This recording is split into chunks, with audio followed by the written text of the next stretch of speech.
New Year's Eve, possibly the most overrated holiday of the year. Too many expectations, too many letdowns, and more often than not, too many bad decisions. But the coming of a new year can also be a beacon of hope for many.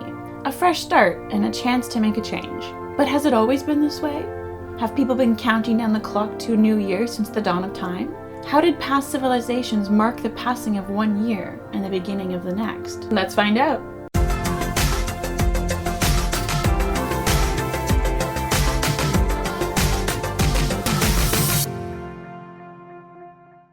Hey friends, welcome back to Dig It with Raven, and Happy New Year! Happy New Year, you guys! Are you ready for 2021 to be over? Because I am. But first, we must celebrate, and we are going to do it in pure Raven fashion by talking about 3 ancient civilizations and how they celebrated and ushered in the start of something new. This could be the start of something new. It feels so right to be here with you.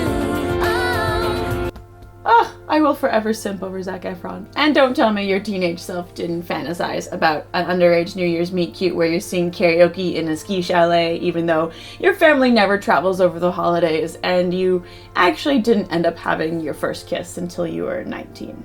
No? No? Just me? Okay. Let's get into the learning part of this video now, please. The ancient Babylonian calendar looked different from ours, being lunisolar and consisting of 12 lunar months, each beginning with a new crescent moon. Around the year 2000 BCE, a spring festival held in the first month of Nisanu was celebrated around the time of the vernal equinox, around mid-March by today's calendar. The festival was called Akitu or Akitum, and it was a festival of sowing barley, and people would feast and celebrate for 11 whole days. The festival was named after a temple of the same name whose doors only opened once at the beginning of the year and was a time for celebration, but also one for reflection of societal institutions and practices in order to begin the year off on a high note. As with most ancient texts, the source that we have for the Akitu festival is quite fragmentary, but it does outline all of the daily activities for this festival, culminating in a procession of statues of the gods Marduk and his son Nabu from the temple of Esagila in Babylon through the Street of Procession, the so-called Street of Procession, the infamous Ishtar Gate, and then getting on a boat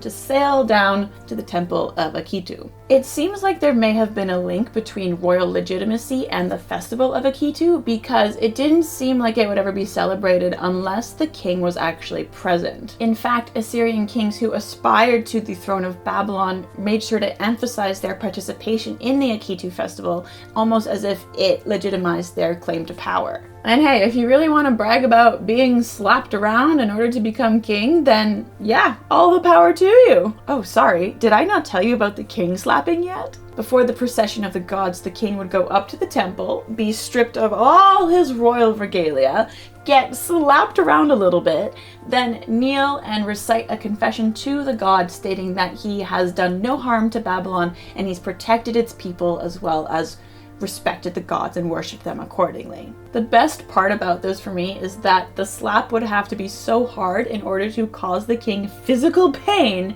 to make him weep. And if he didn't weep, then Marduk would not bless his people for the new year. So you just had to smack that man. You had to smack him down. You just got slapped across the face, my friend. You just got slapped. Yes, that really just happened. Talk about New Year's Eve celebrations really just smacking you in the face, eh? Whole new meaning to that. Can I volunteer? Do they take volunteers for the king slapping? Because yes. Once the king did all of this, he was allowed to become king again and put on all his fancy clothes and then go hand in hand with the god to Akitu to continue the festival. Once everyone reached the temple of Akitu, the god Marduk bestowed his blessing upon the king and his people, officially beginning the new year. One of the less talked about practices of the festival of Akitu, because a lot of things get overshadowed by king slapping, obviously, is that on one of the days, the priest would recite these sad prayers and people would respond with also equally sad prayers. And that was to sort of, acknowledge the uncertainty of the coming year and all of these worries and nervous things that you might be thinking about at this time. And I find that quite beautiful, actually, because we all get like that at different times, of the fear of the unknown and the what's coming next. And you have the hope, but you also know that you don't really know what's out there. You don't know what's going to happen.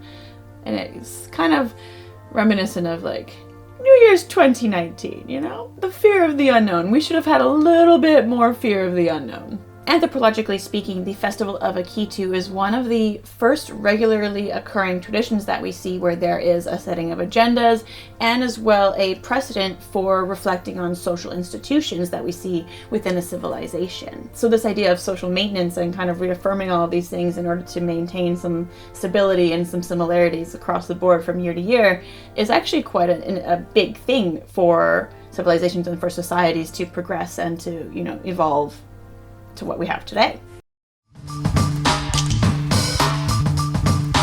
As we saw with Babylon, the new year didn't always begin on January 1st, and for many cultures and traditions and religions today, it still doesn't. And the same thing rings true for the ancient Egyptians, who celebrated the Wepet Renpet festival, or the opening of the year festival, not on a set date every year, but according to the flood of the Nile. The ancient Egyptians could tell that the flood was coming by doing what a lot of people without the fancy smanchy technology that we have today do: looking at the stars. When Sirius, the brightest star in the sky, was not visible for 70 days, they knew a flood was a-comin'. The Wepet Renpet festival celebrated the death and rebirth of Osiris, and with the flooding of the Nile, the rejuvenation of the land and the people of Egypt. During this time, the people of ancient Egypt would partay, with feasting and drinking lasting for days on end. Of course, there were also some solemn rituals associated with the death of Osiris, but they were accompanied with singing and dancing and celebrating his rebirth. It's a good reminder to stay balanced, especially during a time of festivities. As I said, the ancient Egyptians partied during this time of the year, and when I say party,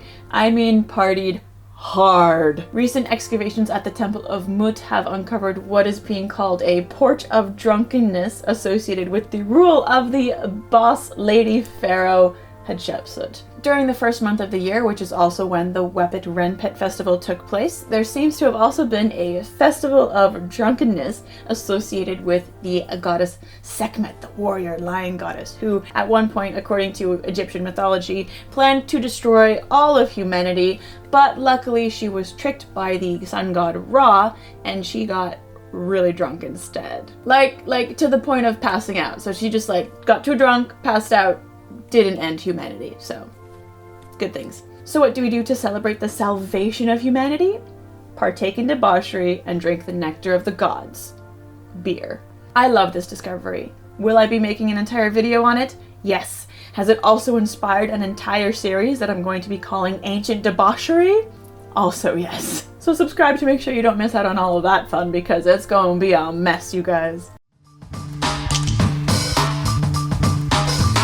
New Year festivities in ancient Rome may look a little bit more familiar to us nowadays because of when it was celebrated. The early Roman calendar used to actually start in March, but then there were some more months added and it was adjusted a little bit in order to, properly make up for the actual solar year. The beginning of January marked the inauguration of the Roman consuls, and this is how they dated their years, so it kind of made sense to start the year in the beginning of January. But of course, for a while, a lot of private and religious celebrations still took place in March, and it's not quite sure when the official switch actually happened. But eventually, just like modern times, the 1st of January was New Year's Day, and it was dedicated to the god Janus. You see the connection with the name and the god there? You see it?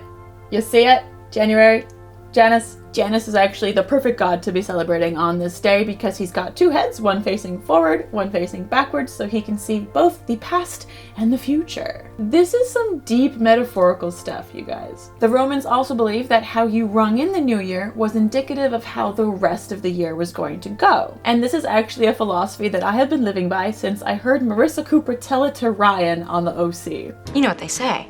The way you spend New Year's Eve is the same way you'll spend the rest of the year. Also, you guys are getting a whole look into my teenage years with this video. Maybe, oh gosh. To make sure that the coming year was a prosperous one, it was customary for the Romans to exchange, good wishes to one another, as well as exchange figs, dates, and honey as tokens of good fortune to make sure that the year was equally as sweet. Aww. Sometimes coins were also given as gifts, particularly the ones with Janus on it. Fittingly, to stay on theme, stay on brand. Games were played, drinks were had, and everyone was out having a good time, eating, drinking, and being merry. But it wasn't all fun and debauchery. According to the poet Ovid, most Romans also chose to do a bit of work on the day, going about business as usual, as idleness was seen as a bad omen. And if you're setting a precedent for the new year, you definitely want to be manifesting some girl boss energy on this day. There were also offerings to the gods of cakes made out of spelt and salt to be burned at an altar, and there were also people that practiced divination, and also others who were very superstitious about the day. We know that the Romans were a very superstitious bunch, and New Year's was no different. Apparently, if New Year's Day fell on a market day, it would be an unhappy year. If it fell on a Sunday, there was an omen of war or the death of a high-standing official, and so on and so forth. There was something probably almost for every day, and I'm just wondering now if there was any day that was good for New Year's Day to fall on, because probably not. There was always something wrong, I'm sure. Oh, Rome, you crazy beast. I loves ya. Have I given you guys any inspiration for your New Year's festivities this year? If so, let me know in the comments down below. I hope you all have a happy new year. Enjoy the day. Kiss someone who makes you feel special. Or don't. Maybe just watch the episode of The OC and try to feel something again inside. It's totally your call, really. Thanks for sticking around with me this year and throughout all of the years, really. I'll see you on the other side. Stay dirty, my friends.